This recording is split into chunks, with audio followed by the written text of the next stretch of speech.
ओम गुरुर्ब्रह्मा गुरुर्विष्णु गुरुर्देव महेश्वरा गुरुर्साक्षात् परम ब्रह्म तस्मै श्री गुरुवे नमः। आज की कथा रामायण में राम कथा कली काम दुगाई। जय सिया राम जय जय सिया राम। गोस्वामी तुलसीदास जी ने रामायण की कथा को कामधेनु गाय कहा। किसी ने बाबा जी से पूछा कि आप रामायण की कथा को कहो तो गाय का दूध कौन सा है? बाबा जी ने कहा कि राम कथा गाय है और उस राम कथा का दूध भगवान राम है। राम दूध है, निचोड़ है। दूध कीमती है, दूध पौष्टिक है, दूध संपूर्ण खुराक है। विज्ञान के दृष्टि से यह सिद्ध होता है कि दूध में शक्कर मिल जाए तो दूध का ज़्यादा कीमत माना जाता है और आदर के योग्य हो जाता है। अब रामायण रूपी दूध तो राम है, तो शक्कर कौन होगा? शक्कर हमारे लक्ष्मण जी हैं। दूध में शक्कर मिले तो राम के चरित्र के साथ लक्ष्मण जी मिल गए और दूध के साथ केसर डाल दे तो उसका कीमत दूध शक्कर के कीमत से भी ज़्यादा होता है। अब केसर कौन है? केसर है भरत जी, लक्ष्मण जी शक्कर और भरत जी केसर। केसर पीसी जाती है तो रंग आता है। रामायण में भरत जी घोटे हुए पात्र हैं। 24 घंटे उनके आंख में आंसू के सिवाय कुछ भी नहीं। केसर सबसे कीमती है, इसलिए प्रथम वंदना भरत जी की।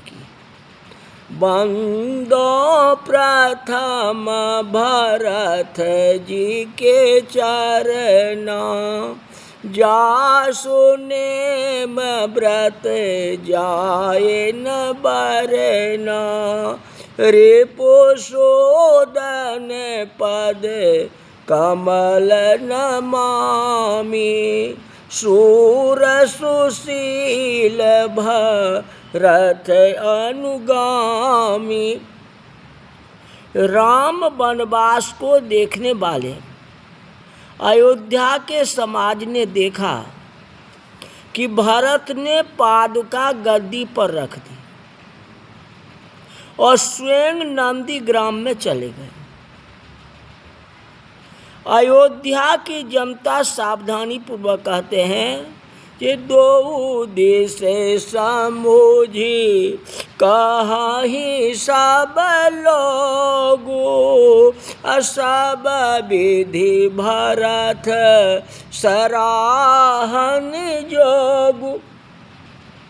एक तरफ राम लक्ष्मण और जानकी और दूसरी तरफ भरत को देख करके वे ही धन्यवाद के योग लगते हैं।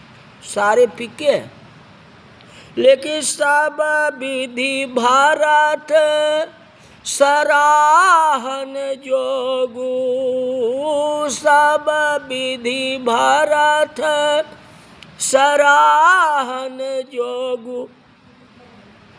14 साल बाद राम का अभिषेक हुआ, जय जयकार हुई। देवताओं ने फूल की वर्षा की, अप्सराओं ने नृत्य किया, देवताओं ने स्तुति की, भगवान चंद्रशेखर भी आकर के स्तुति की, भगवान शंकर भी आकर के स्तुति किए। उसी समय एक घटना घटती है। सावधान हनुमान जी की आंखें अयोध्या में घूमने लगी। सब आए और हनुमान जी की आंखें अयोध्या में घूमने लगी। श्री लक्ष्मण जी दिखाई दिए, शत्रुघ्न भी दिखाई दिए, पर भरत नहीं दिखाई दिए। हनुमान जी देखते हैं तो सब दिखाई पड़ता है, ये भरत दिखाई नहीं पड़े। अब भरत कहाँ गए? हनुमान जी की आंख ढूंढने लगी।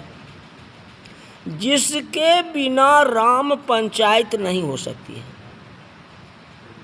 इस चित्र का चित्रकार कहाँ गया?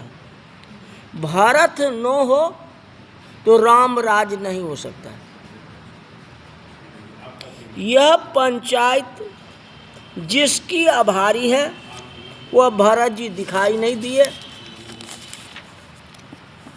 हनुमान जी भीड़ में तलाश करते हैं। संत कहते हैं जो सिंहासन के पीछे गए तो वहाँ भरत दिखाई दिए, कहीं नहीं दिखाई दे कि सिंहासन के पीछे भरत जी दिखाई दिए। भरत जी के हाथ में छत्र है, मतलब छाता है, और प्रभु के मस्तक पर रखा हुआ है। हनुमान जी की विशाल आंख गीली हो उठी। उन्हें कहा, प्रभु आप यहाँ क्यों हो? आपके बिना राम राज न होगा, पीछे क्यों खड़े हो? भरत ने कहा कि हनुमान, जीवन में मैंने ऐसा कुछ भी नहीं किया जिसके लिए मैं भगवान के सन्मुख जा सकूं। मैं पीछे ही ठीक हूँ। तो हनुमान जी कहा, जो नहीं, आगे आइए। भरत बोले, नहीं, मुझे यह छत्र धारण करने की सेवा मिली है और यही सबसे बड़ा ठीक है। सन्मुख संत जा सकते हैं। हनुमान जी को पसंद नहीं आया, इसलिए आगे आके राम से कहे कि महाराज, भरत पीछे खड़े हैं, आप उन्हें आगे बुलाइए। तो राम ने कहा कि भरत तो बराबर में बैठा है। हनुमान ने कहा कि आप तो निष्ठुर हो, बराबर में कैसे बैठा है? तो राम ने कहा, नहीं हनुमान, तुम नहीं समझते हो। बताओ भरत क्या कर रहा है? कहा, उन्होंने कहा कि आपके ऊपर छत्र रखा है। तो राम ने कहा कि बस मुझे तुझे यही करना है। भारत का मेरे सिर पर छत्र न होता तो इस देश में राम राज नहीं होता। यह तो मेरे ऊपर एक संत का छत्र है, इसलिए राम राज बना। गद्दी पर शासकों को ही बैठना चाहिए, पर छत्र छाया संत की होनी चाहिए। और राम राज की स्थापना तभी हो सकता है। सत्ताधीश सत्ता जरूर कबूल करते हैं, शासन जरूर करते हैं, पर संतों की छत्र छाया में, बिना संत से कुछ भी नहीं।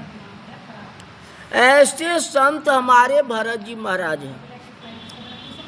भरत के लिए कुछ कहने की किसी वक्ता में शक्ति नहीं है। भरत का स्वभाव वेद के लिए अगम्य है।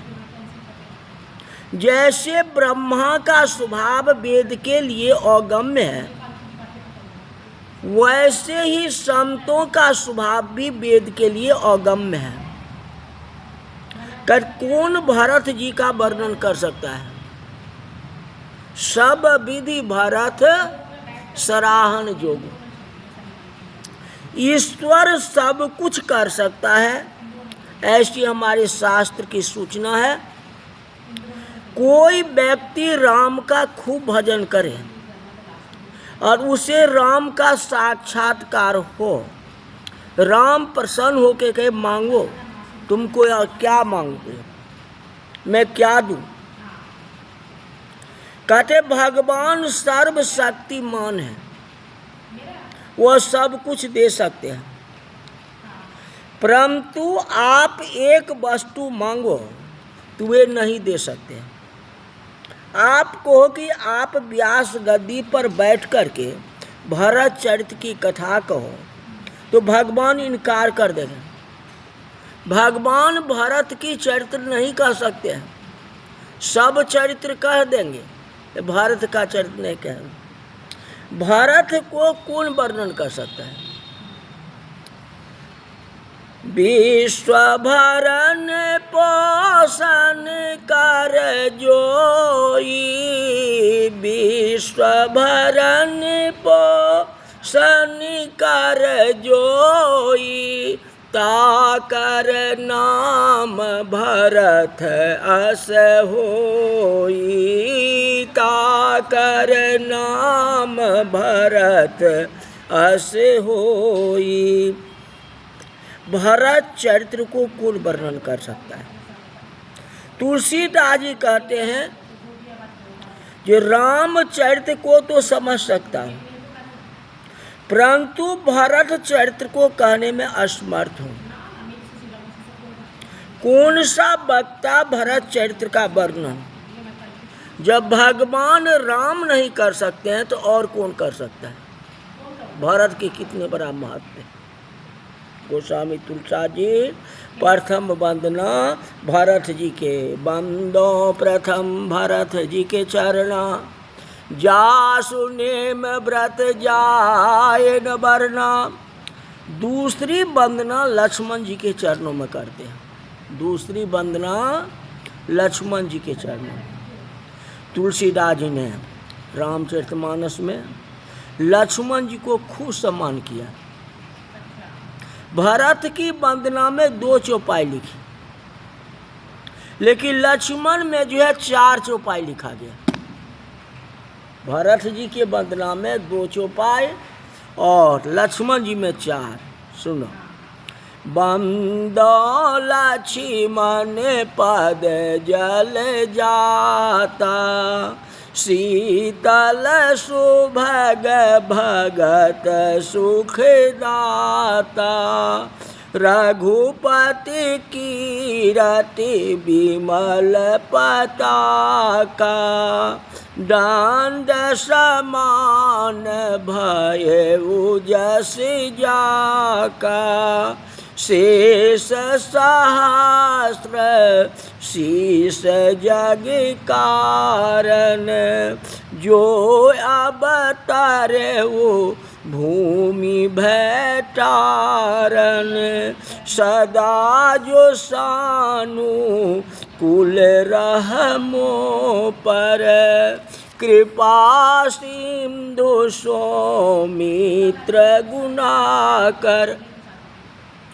4 चौपाई में तुलसीदास जी ने लक्ष्मण जी की वंदना करते हैं, बड़ा सम्मान करते हैं लक्ष्मण जी का।